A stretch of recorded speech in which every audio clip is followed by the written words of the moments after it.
comes with it to scale all the way through IPO. But before I keep going, I'm hoping that everyone will do me a quick favor. My 5-year-old's my shadow.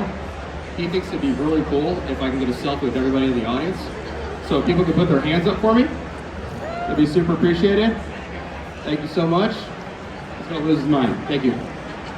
All right, so before we go any further, obviously I think everyone's heard this. If you haven't heard this yet, in Dreamforce, please make all purchasing decisions based off of what is available today. This will be the last time I hear it until I'm on the next sales call with Salesforce.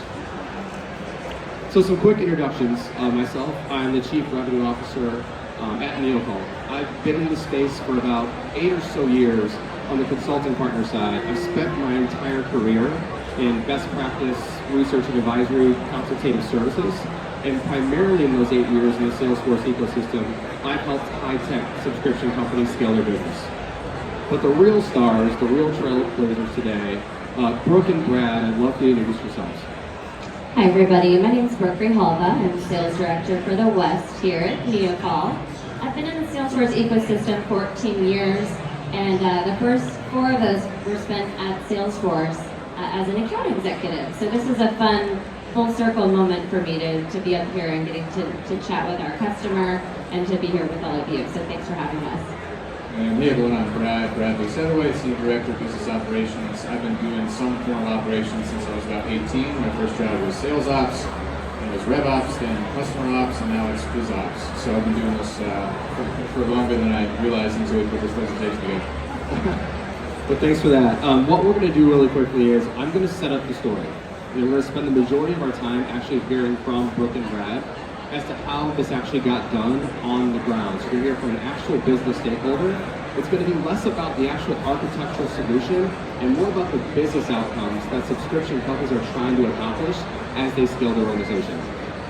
But first, I want to give you a quick as to why Neocol's on the stage, just about us to level set. So about 4.5 years ago, and this is a bit of a full circle moment, so bear with me.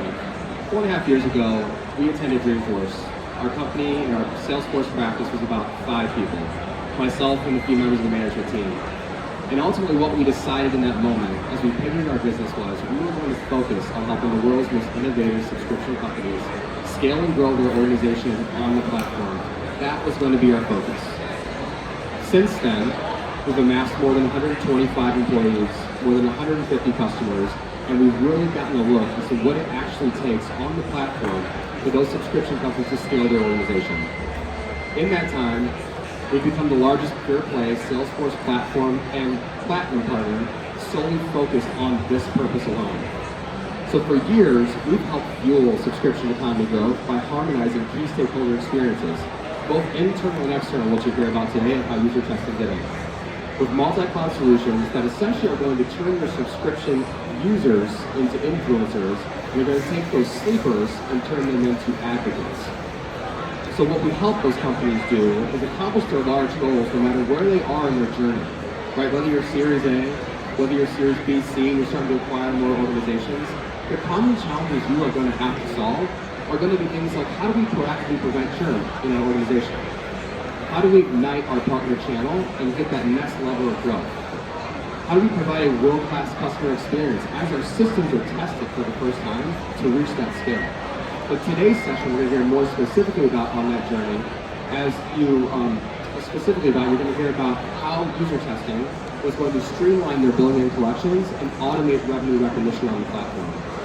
So first, from a customer perspective or an external stakeholder perspective, we want to make sure that all of our organizations are able to entice their prospective customers, delight their current customers to continue those subscription growth, and be able to ignite that partner channel. On the internal side, you have to harmonize those stakeholders as well and the systems they have to ignite that business. If you make it difficult for them, they're not going to be able to delight all those audiences that we talked about to really ramp up that subscription performance. So UserTesting, and that's what we're here to talk about today. We'll get there in just a minute. What UserTesting does is they enable organizations to understand what it's like to be their customers. UserTesting's journey is a story that subscription-based organizations should really strive to follow. They went through multiple rounds of funding.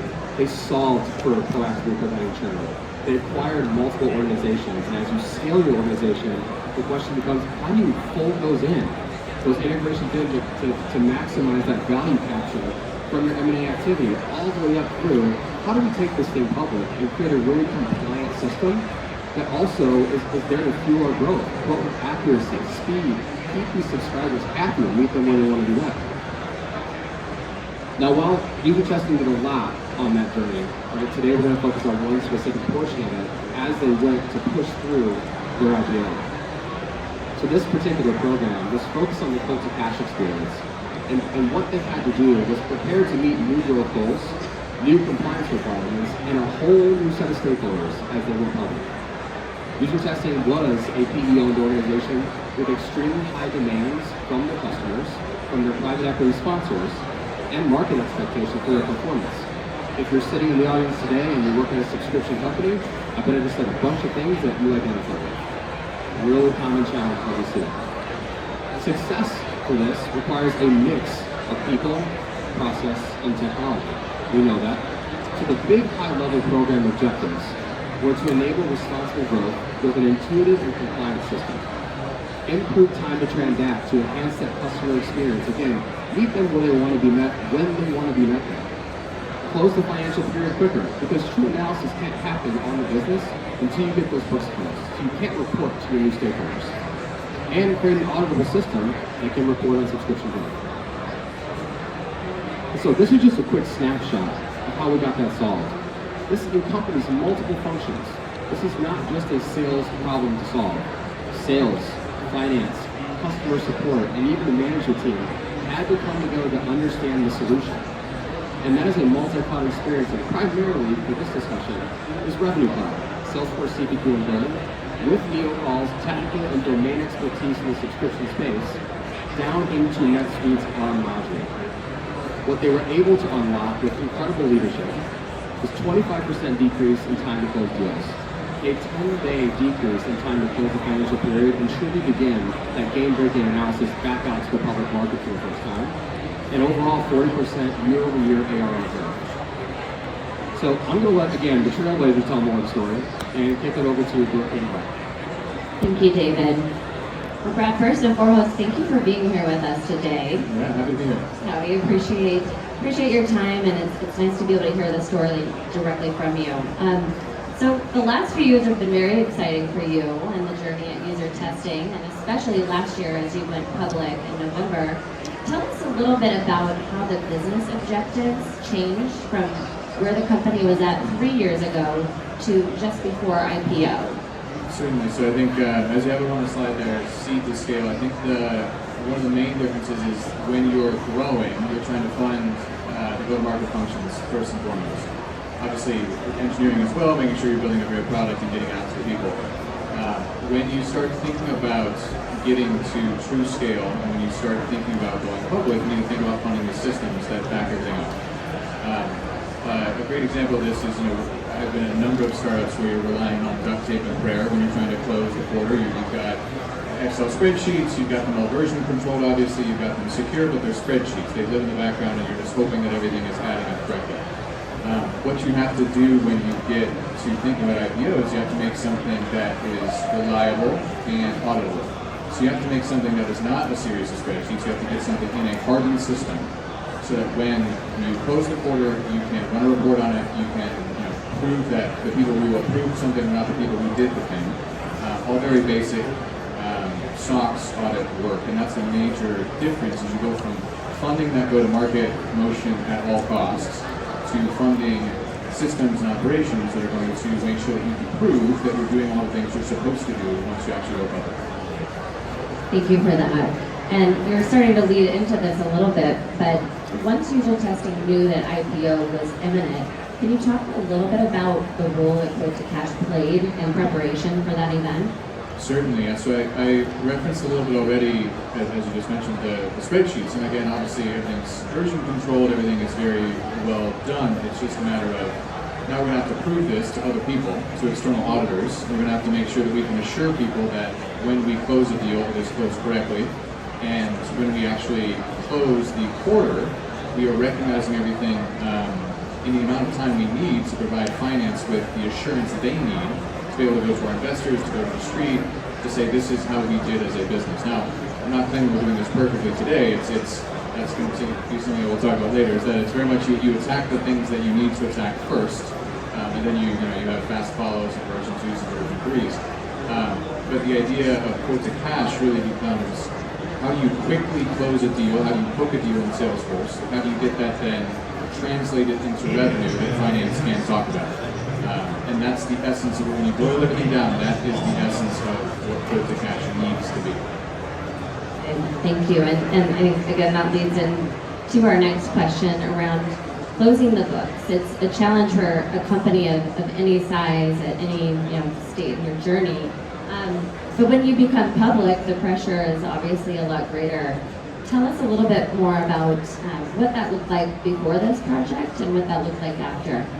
Yeah, certainly. So we had other tools, we had other systems in place. I mentioned them, they were great tools. They were enterprise public kind of tools that we wanted to use, so nothing against them. This wasn't what we wanted as we scaled. And also we had these spreadsheets that you mentioned. So the biggest difference that we had to do in terms of bringing down the speed for closing the books is that we had to make sure that we were doing all that same capture of approval and process in a hardened system that could automate everything that we were doing. So we weren't, sending emails back and forth and collecting approvals. That way we were collecting approvals in CBQ. We were collecting approvals if finance needed to give an approval, if legal needed to give an approval. We were collecting all those in a hardened system, and then we could speed the time to actually close. Then closing the books after the deal is done, after the quarter is done.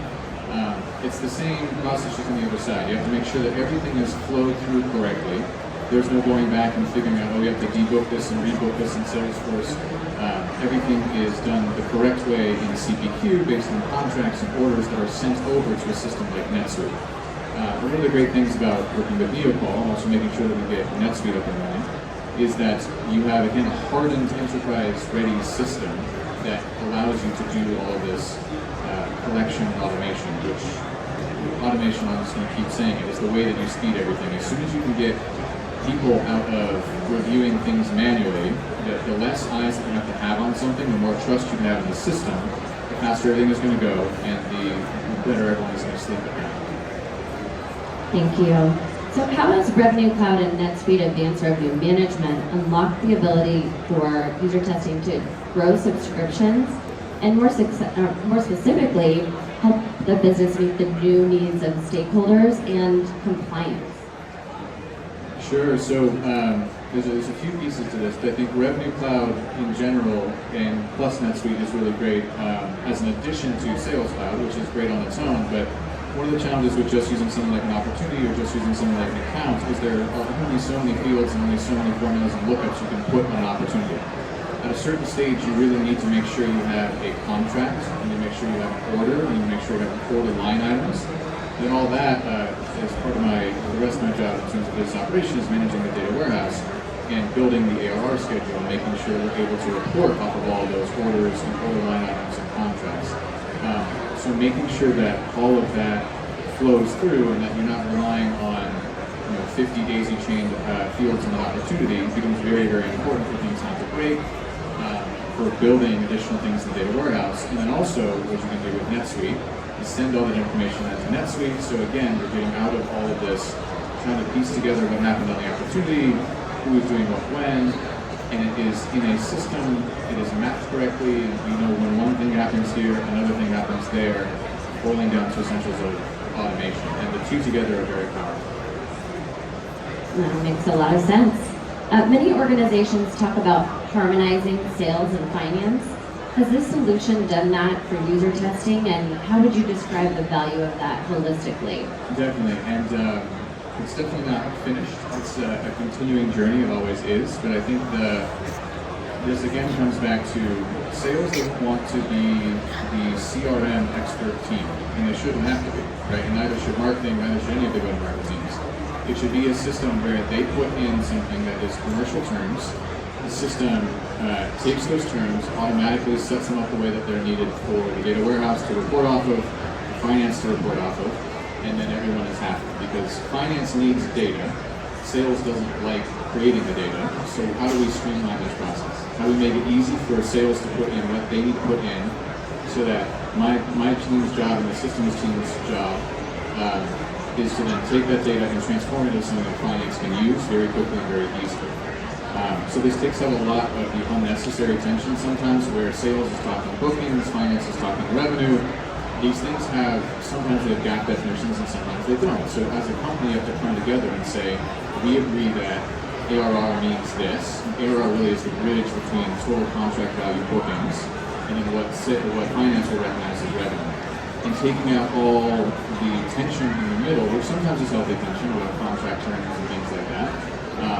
But taking out all that tension and making it so that everyone's speaking one language in a hardened system is really what you want to do, especially as you do an IPO, because then finance can say, we booked this and that turned into revenue here, therefore this portion of the business is doing well, it's doing poorly, it's now we need to fund this aspect of sales, we need to fund this aspect of marketing. Without the data that will flow through this automated system, that conversation is always more difficult than it needs to be. No easy feat harmonizing sales. Last question for you. So Neocol primarily works with high-growth subscription organizations similar to UserTesting. What advice would you give to those type of companies that have common goals that you've had and are on a similar trajectory? Yeah, and I've alluded to this a little bit already. Don't let perfect be the enemy of good, right? Just to drop a phrase. Focus on the 20% of things that are going to do 80% of what you need.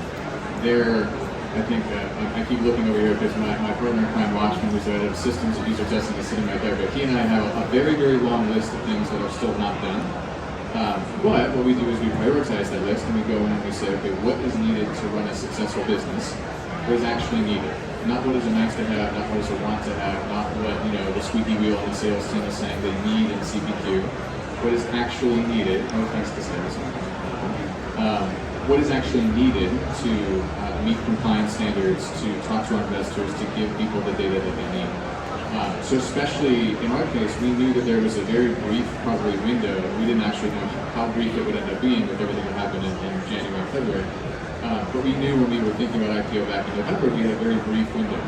And so the question really became, what do we need to prioritize to make sure that we can meet our compliance obligations going into 2022? Not what do we want to have, not what's the ideal fast follow, but what action do we need to do to meet what we need to do? And I think that this is an executive level conversation in a lot of ways. You need to make sure that people understand that sometimes there's a marketing project, a finance project, a product project, a sales project, that they all see as different, but are all Salesforce projects. And if you have 2 Salesforce developers, that's 4 Salesforce projects that people see as different projects, but aren't really different projects. So you need to make sure you're facilitating a conversation at the executive level, being very clear about the number of resources, the number of people hours you have to actually go accomplish these things. There are a number of very powerful and worthwhile projects to do across all those functions I just mentioned and all the ones I haven't mentioned. But it needs to be an executive level agreement of this is what our goal as a company is and what therefore we need to go do. If you don't have that alignment, you're setting people up for failure down the line because your ICs, your individual contributors, when they are doing the development work, when they are working on the new process, when they are managing their teams even, they need to know if you have 2 requests that come in, what's the one you do first? It needs to get to that level of granularity of this is the priority you prioritize because this is the company goal that we have. And that was how we were able to do this very quickly. I think that, I think it all comes down to prioritization of those 20% of projects that are in 80% of impact.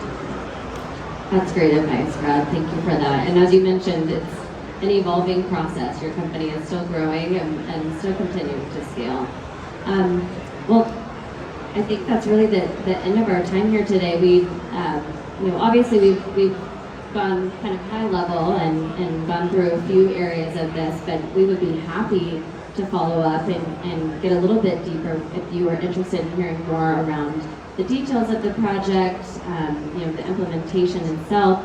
Certainly something that we can plan a follow-up session for in the future. So, David, I'll kick it back to you. Awesome. Thank you both so much. And again, what Brooke said is there's just way too much to tell. I mean, 20 minutes is not enough to really illuminate everything behind the story and all the business outcomes associated. Technical, functional, multi-competency inside an organization. I look at the crowd today, I can imagine you either sit in sales, in rev ops, in finance, or you're in IT, or you're the executive sponsor. There's a lot going on here. And again, please feel free to take a screenshot, reach out to me directly. I'm sure we can get something else pulled together. And if not, stick around, do a little bit of Q&A on the side, not a problem. Thanks so much for attending. There's a few more industry sessions. If you're around, either check them out today or check them out on demand. And share your feedback with us. We'd love to hear more about it. Thanks for coming.